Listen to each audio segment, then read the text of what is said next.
Agora vamos falar sobre mercado livre de energia. Afinal, o que é isso, né? Onde é que já avançou essa questão do mercado livre de a gente poder comprar a energia de uma empresa produtora de energia? Como é que está esse mercado atualmente? O Tiago Reim, que é gestor comercial da empresa Spirit, que faz gestão no mercado livre de energia, está aqui com a gente para falar sobre isso. Tiago, muito bom dia, obrigado por ter aceito o nosso convite para vir aqui levar informações à nossa audiência. Bom dia, Jorge, bom dia a todos os ouvintes da rádio. É um prazer para nós da Spirit estar aqui, esclarecendo um pouquinho, trazendo um pouquinho de informação sobre o mercado livre de energia. Que entrou em vigor em janeiro do ano passado, né? Jorge, ano passado a gente teve uma abertura do mercado livre de energia. O mercado livre de energia ele já existe no Brasil desde 95. Ele surgiu para fazer a negociação de grandes usinas com grandes consumidores e com o passar do tempo ele foi sofrendo processos de abertura para tornar cada vez mais acessível.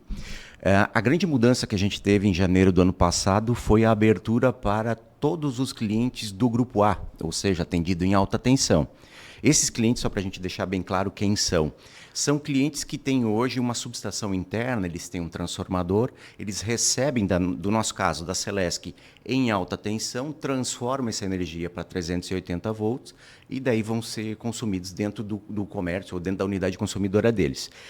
Até janeiro do ano passado, só podia fazer parte do Mercado Livre empresas que tinham um transformador, uma potência instalada acima de 500 kW. Em janeiro do ano passado, todo o Grupo A pôde participar. Então, com isso, habilitou muitas empresas. A CCE, que é a Câmara Comercializadora de Energia, que é a entidade que regula hoje o mercado livre de energia, ela que cria as normativas e que faz a regulação, ela é linkada direto à ANEEL, né, a Agência Nacional de Energia Elétrica. Ela tem no cronograma dela esse processo de abertura. A ideia da CCE é isso, cada vez tornar o mercado livre de energia mais popular. Então, no planejamento hoje da CCE, já existe uma previsão para que em 2028 o Grupo B, que é a maioria das residências ou pequenos comércios, possam também ingressar, tenham essa opção de ingressar no mercado livre de energia. A partir de 2028. Isso. A gente tem um movimento, isso é o planejamento da CCE. É lógico que pode acontecer alguns atrasos, nós mesmos da Spirit, a gente pensa que deve acontecer algum atraso, porque penso o seguinte, até 2023, o Mercado Livre era praticamente em torno de 15 mil agentes consumidores. Agentes podendo ser geradores ou consumidores. Com a abertura do mercado, isso pulou para, podendo abrir para 110, 115 mil unidades consumidoras no Brasil. Quando a gente vai para o Grupo B, o salto é para milhões. Então, os saltos são muito grandes. É lógico que a estrutura da CCE precisa ser desenvolvida. Então, eles fizeram um grande processo de abertura agora e estão se preparando para dar esse próximo salto. Como é que funciona? Hoje, uma grande indústria, ela compra a energia de uma empresa geradora de energia, mas ela paga a geração da energia e paga também para essa energia chegar até ela, né? Sim, é bem isso. Deixa eu tentar explicar um pouquinho para o público como é que funciona. Hoje o cliente de alta tensão ele tem 2 contratos com a distribuidora de energia. No nosso caso aqui é a Celesc. Um é um contrato de distribuição, que a gente chama de CUS, né? Contrato de uso do sistema de distribuição. Que é o papel da Celesc, que é o papel da Celesc, de distribuidora. E o outro contrato é um contrato de energia, que é o CCER, que é Contrato de Compra de Energia Regulada. O que acontece no Mercado Livre? No Mercado Livre, a gente rompe o contrato de CCER com a Celesc e vai comprar essa parte, que é a energia, diretamente de um gerador ou de uma comercializadora que represente ele. E é nessa operação, nessa simples operação de eu passar um atravessador, é onde a gente tem a economia. Uhum. Então é isso hoje que as grandes indústrias fazem. Vamos lá, 96%, isso é dados da Abracel, 96% da indústria brasileira já faz isso, já está no mercado livre de energia. Já compra diretamente? Já compra diretamente. Isso gera uma economia significativa? Sim. Tem algum dados para a gente ter uma noção disso? Sim, a gente tem hoje a média, né, porque o preço da energia ele oscila dia a dia e conforme o contrato que cada empresa tem e pelo período que ela tem. A gente trabalha hoje com uma média de 20 a 25% de economia para o cliente total, né? Não só na parte de energia, mas na fatura como um todo. Mas chegou momentos, agora 2 anos atrás, onde a gente passou por um período de abundância de água, onde o preço da energia estava muito baixo, aonde a gente tem clientes aqui na nossa região que estão economizando 40%, 42%. Por quê? Porque na época compraram energia muito baixa. A gente fala que foi comprado no piso definido por lei. Certo. E aí gerou essa economia maior. Gerou essa economia maior. Então o Mercado Livre, conforme tu contrata, vai ser o tamanho da economia que tu vai ter. Qual é a expectativa quando isso chegar a uma população maior, né? Que são empresas, né, de médio porte, pequeno porte e as residências. Porque daí o cidadão vai pensar melhor entre colocar a própria geração de energia ou comprar de uma geradora, né? Porque daí ele vai calcular investimento e o que ele ganha sem fazer esse investimento. Porque assim, o que vai mudar algumas coisas ainda não está definido como vai ser, então por isso que a gente fala que esse processo tende a demorar um pouquinho mais do que 28. Porque hoje no Grupo A, além da energia que o cliente compra, pelo tipo de energia que na maioria dos nossos casos de consumidores do Grupo A de menor porte, eles compram energia renovável. E essa energia é incentivada. Com isso, ele ganha uma série de benefícios, né? Então, ele ganha desconto na demanda de 50%, ele ganha desconto na TUSD, no horário de ponta, dá um pouquinho mais de 50%. Então, são uma série de benefícios além da energia. No Grupo B, que são as residências, a gente não tem essa diferenciação, a gente não tem demanda, a gente não tem TUSD da ponta. Então, são algumas coisas que ainda precisam ser modeladas como vão ser feitas. Eu acredito que o percentual de economia deve ficar na casa dos 20% a 25% ou 20% a 30% de desconto. Que já é uma ótima economia. Exatamente, pensando que tu não vai fazer investimento, né? Diferente de uma outra fonte que tu teria que colocar um valor, construir uma usina, independente da fonte que for, para depois receber esse benefício. Daí a gente tem que calcular o retorno. E a gente tem que lembrar o seguinte, tem uma série de consumidores que não tem como fazer, né? Eles não têm espaço, ele não tem dinheiro, então... Ou mora em regiões de que, vamos botar que a mais popular é a energia solar, exatamente, né? Ela não capta como deveria e não dá, né, o resultado que deveria dar para o cliente. Exatamente. Né? Então, pensa, a gente tem hoje muito prédio, né? O pessoal de prédio que não consegue, não tem espaço físico para instalar uma usina solar para conseguir atender o seu consumo. Então, essa é uma alternativa que chega para complementar. Eu sempre falo que o Mercado Livre ele não veio para competir com a energia solar, né? Eu acho que cada perfil de consumo vai ser atendido por um tipo de produto. E tem muito perfil. Muito. É muito variado. É, né? Muito variado. Falar nisso, e como é a variação dessas empresas hoje geradoras de energia no Brasil? Que tipo de empresas são essas? Hoje a gente tem uma variação bem grande de empresas, só para a gente ter uma ideia, hoje no mercado cadastrado na CCE, a gente tem em torno de 300 comercializadoras de energia.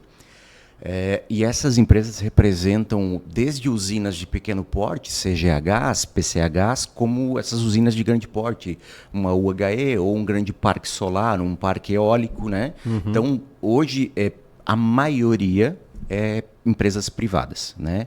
Não significa que a gente deixa de comprar energia de empresas públicas. A gente faz muita negociação na Spirit com empresas como a Celesc, com a Copel, CEMIG. Então, são distribuidoras, mas elas têm esse braço comercializadora de energia, onde a gente faz a negociação com eles. A Celesc tem geração de energia? A Celesc tem um parque gerador. Ele não é um parque grande, né? Ele é um parque menor. Então, ela compra muito energia ainda que ela precisa fora, né? De fora, né? Ela não consegue ser autossuficiente, mas ela também tem uma empresa de comercialização de energia onde ela vende um volume reduzido, mas vende Mas vende também, comercializa também. Exatamente. Inclusive, já no plano de expansão da Celesc, que esse assunto é muito debatido, né?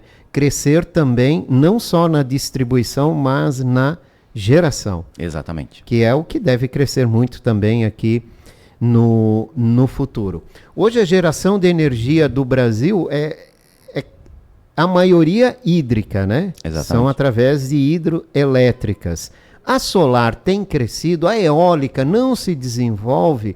Pelo teu conhecimento, tua experiência, dessa vivência no meio desse setor? Hoje, a maior representatividade de atendimento de consumo do Brasil, ela é hídrica. Nossa matriz primordial é hídrica. Mas as outras fontes já cresceram bastante, a solar cresce bastante. Ela tem uma potência instalada já bem grande no Brasil, a gente está falando em torno de 30 GB. A eólica também tem uma capacidade instalada muito grande. Qual é o detalhe? Assim, até as pessoas às vezes não entendem um pouquinho por que acontece o acionamento de bandeiras, ou por que a gente fala, às vezes, a estiagem impacta tanto.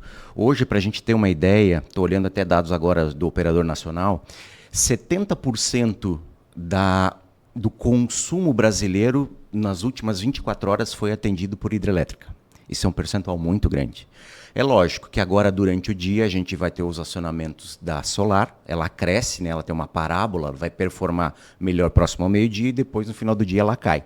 E a eólica faz o inverso. Ela gera muito bem à noite e cai a geração durante o dia. Então, a gente chama essas duas fontes de fontes intermitentes.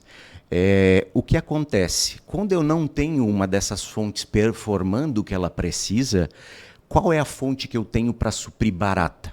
Hídrica. Então, por isso que a gente fala que no Brasil a gente é um país de hidrelétrica.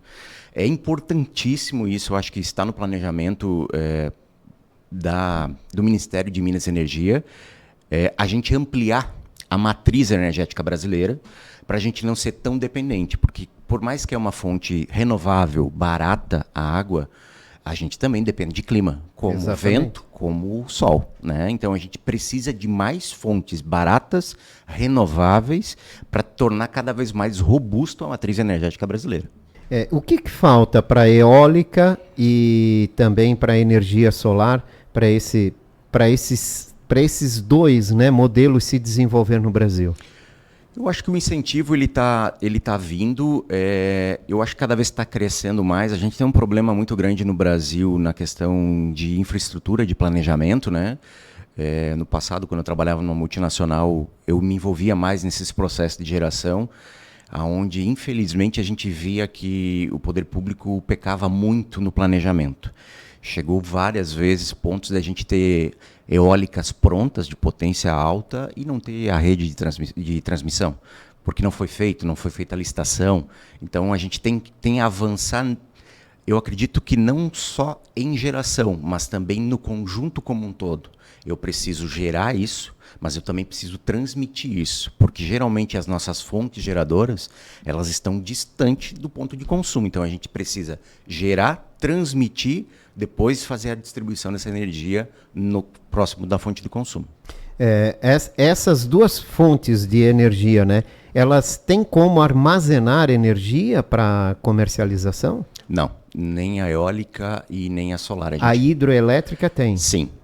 Por isso que a gente fala que a hidrelétrica ela é hoje a nossa matriz mais importante e com ela que a gente consegue trabalhar melhor. Porque a hidrelétrica a gente consegue armazenar água no reservatório e com isso também a gente fala que a água armazenada ela vai ser turbinada, vai virar energia. Então, se eu tenho um controle de reservatório, de nível de reservatório, eu sei quanto de potencial de geração eu tenho pela frente. Diferente de fontes intermitentes. A gente teve isso ano passado, a gente até estava comentando agora há pouco a off, que ano passado a gente teve um problema muito forte, um El Niño muito forte, onde mexeu bastante no fluxo de vento no Brasil.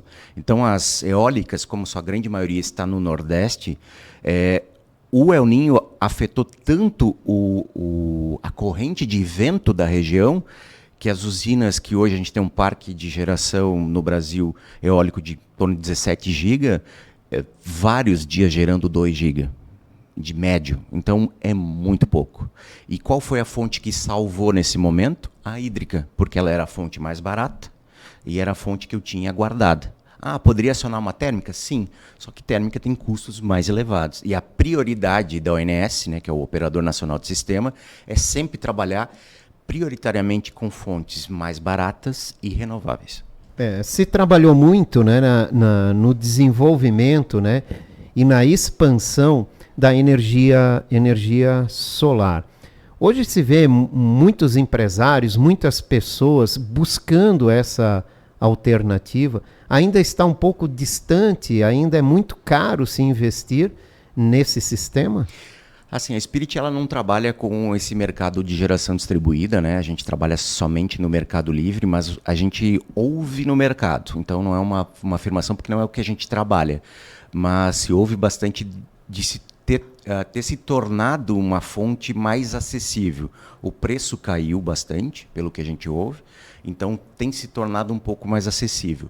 Mas a gente nota também um movimento do mercado muito claro.